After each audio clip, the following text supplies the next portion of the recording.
Ooh, man, oh man, oh man.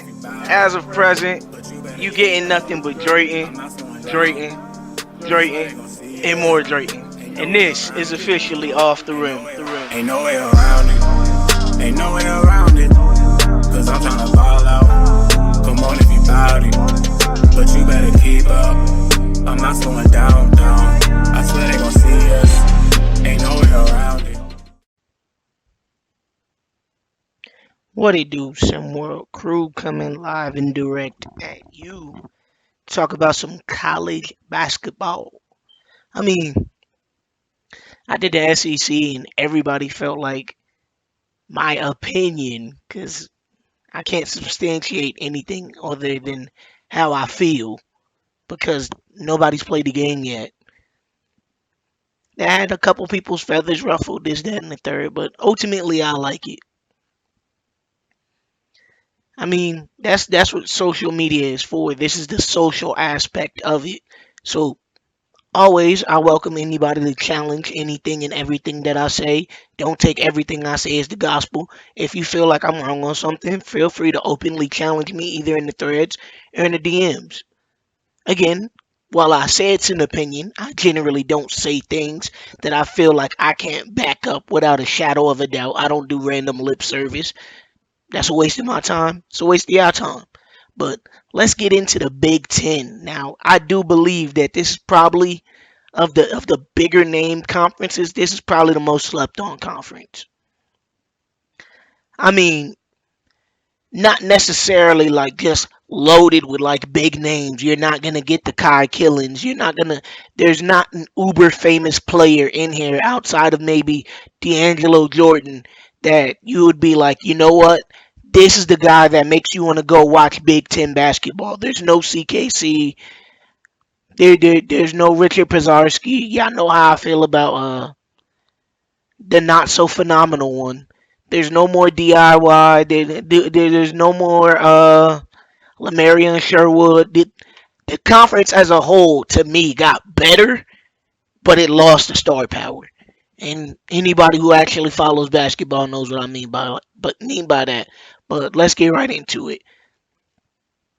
The team I have at the absolute bottom, and it's for no other reason than it's hard for me to conceptualize this team going back to 19 and 13 when they had Cooper Kenji Cross last year, and now they don't have him. Now, as far as freshmen goes, they added a bunch of studs. You can say Liam Young. Oh my God, Liam Young, stud. Cyrus Williams, stud. Allen Steele, stud. The high school state championship out of the state of Maryland, absolute dog. Wish somebody would have picked him up in prep last season. Nobody did.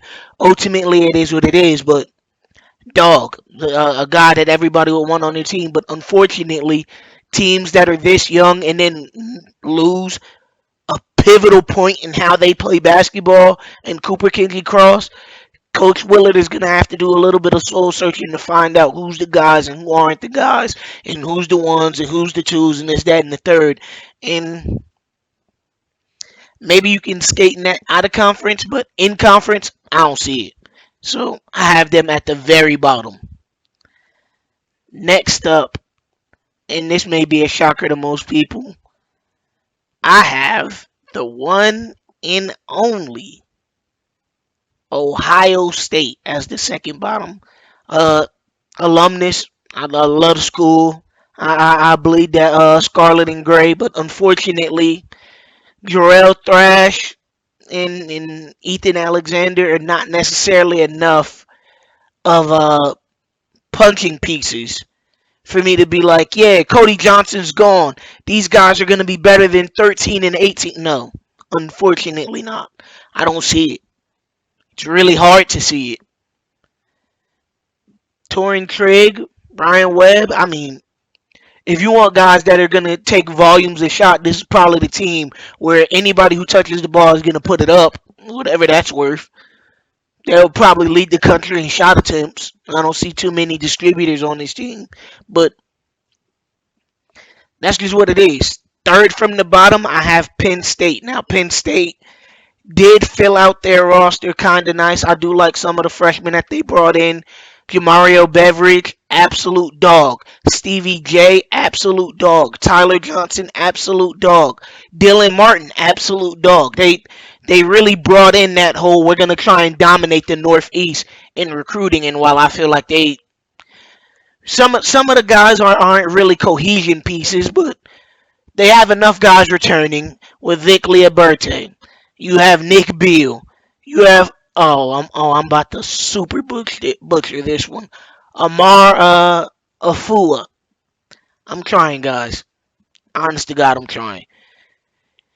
They come back. A lot of their core pieces come back, and then they have Stephen Johnson Odom, SJO. They have a lot of good pieces returning back, and then they added pieces that to me are guys that can be different makers. Jamario Beveridge led New York high school basketball in steals and assists. So this is a guy that, without a doubt, is just a star in the making. Now, how they bring it all together, who knows? Will they be better than 11 and 8? Probably. Fourth from the bottom, this one probably is not a surprise to people. And it hurts me to my heart. And that's the University of Rutgers.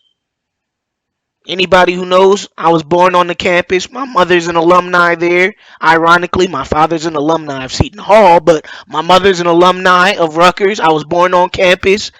It always holds a special place in my heart till I look at this roster. I don't know what Steve Pikiell's doing, and I necessarily don't see the vision. I got two hands on my eyes. I mean, Kamarian Goodyear is good, and then Orlin Mock. This is like a really strong defensive squad, but not necessarily seeing like dynamic offensive firepower. You lose somebody like Dylan Harper, you kind of don't come back from that without finding a major piece in high school recruiting, and I don't feel like they did that. Do I feel like they're better than Penn State and Ohio State and Maryland? Yes. But am I saying this is a team that's dominant? Absolutely not. No, I don't see it. They probably are the middle of the pack, but lower middle of the pack. The next team is, I mean, this one to me is kind of like a no brainer. Is Indiana? I mean, again, there's freshmen on all the teams that I can say that I'm a fan of and I like their game, but at some point the chicken's got to come home to roost. Boye Thunder's good. James Hoops is good. Andrew Gibson is good. Jeff Cottle is a super sleeper, another one of those guys that dominated the high school scene and didn't get picked up by a prep team. But Jeff Cottle is one of those tweeners. He's like a small forward, power forward. He could play both in between. Probably needs to add a little bit more weight to his frame. But again, the 17 and 13 that they went, don't see that coming back. Mackenzie Mbako's gone. So sometimes when you lose a real like superstar level caliber player, sometimes it's really hard to bring in pieces that magically just come in and fit in. Currently they return one guy who averaged over 10 points, and it's Keontae Dior. Not necessarily saying that's a bad thing, but when we're talking about leading a conference, this team it's better than the teams that I named, but not by much. Next team is Wisconsin. I could put you in the log. Anyways, yeah, I get what I'm saying. I mean, Wisconsin, top to bottom, are pretty much like returns most of their guys. And Taymir Johnson, to me, this is probably the year he takes that extra step. I compared them to the what was it? It was the FGC, the Florida Gulf Coast team that was like dunking everything in the tournament all those years ago. That's like the one to one to how Wisconsin plays. When they can get to the rim and they're really punching everything, they're one of the better teams in the nation. When they can get out and run and it's just nothing but dynamic plays and ISO ball, that's when they're really good. And when they're not doing that, they're really bad. So I have them as middle of the pack, not because like I'm saying they're like, oh, they're just butt. No, they different strokes for different folks. Next up, ooh, and this one's gonna be some controversy, but I generally I'm D'Angelo Dawkins to this because I duck no smoke. I have Iowa at this next spot. Enzo Wolf supposedly grew to 6'2". I mean, he was 5'5" for the most of his prep career, so him being 6'2", that to me is a plus. He probably comes in and wins the starting point guard job now that he's above 5'5". Truth be told.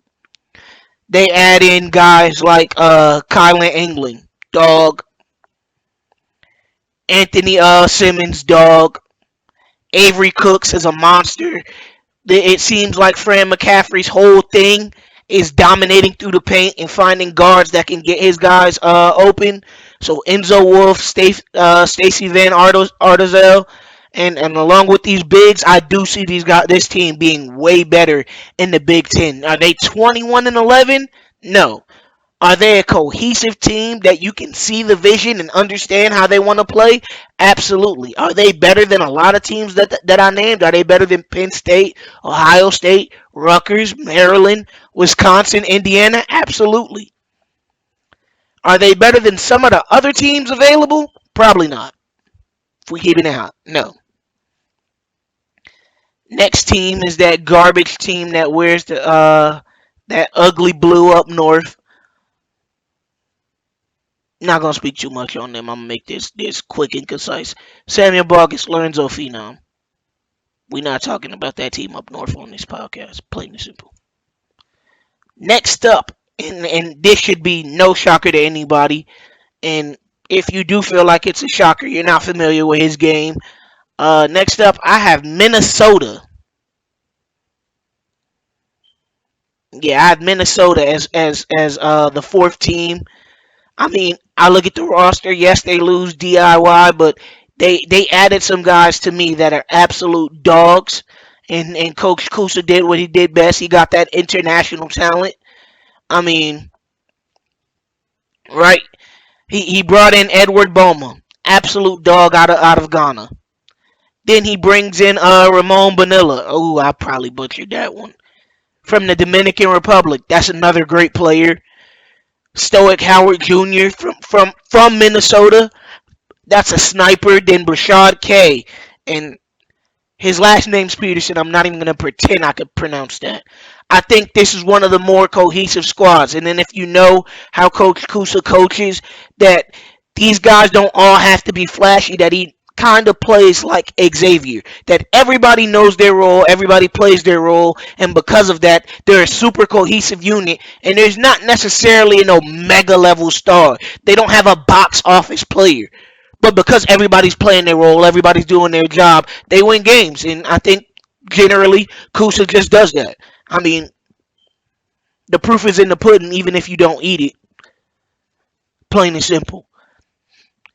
Next up, we have Michigan State. I mean, Jai Edge came back. Jai Edge came back. Caden Randolph came back. That pretty much wraps it up. I mean, I could talk about Malcolm Chamberlain and say he's this, that, and the third, and talk about how they brought in this guy or that guy. But generally, their recruiting class was solid, but none of those guys are really going to play because most of their core returned. I mean, Tom Izzo's a hack, but at the end of the day, he built a conducive roster that all came back to him. Next, we have Illinois, Drillinois. I mean, it's all right, I guess. Nah, this roster is definitely overly strong. All the core pieces that made them good last year all came back with the exception of one guy. And I feel like, and I'm not trying to be funny, I feel like he's kind of effortlessly replaced with the guys that they already had on roster. Somebody definitely can pick up that production. I think D'Angelo Jordan takes that leap. I think 22 points per game, probably a lock in the top 5 of the draft. I don't think anybody can really argue that. I mean, it's one of those things. He just, when somebody's just a hooper, they're just a hooper, and you can't really argue it. And the team I have winning it all in the Big Ten is Purdue. Purdue. I mean, you look at this roster, they were already number one in the Big Ten last year. I kind of feel like it's hard to usurp them. And then they went and added Dexter Jackson. I mean, Omega level dog. And then Jair Dunn, another dog. Williams grew to 6'7". I mean, I can talk about this roster all day and say how they kind of bring most of the talent back and then sprinkled in some extra pieces, and they already dominated the conference. But y'all let me know down below if you agree or disagree. If you want to argue with me, I mean, let me know how you feel. Again, I don't say anything that I feel like I can't back up. So I'm not saying you're arguing with a wall. I'm just saying if you're going to come at me, you better come with beyond your best stuff. Because I promise, the amount of film that I watch, I'm not just talking to talk. But that's it. And remember, SimWorld's the only place where you can see the game, be the game. We out.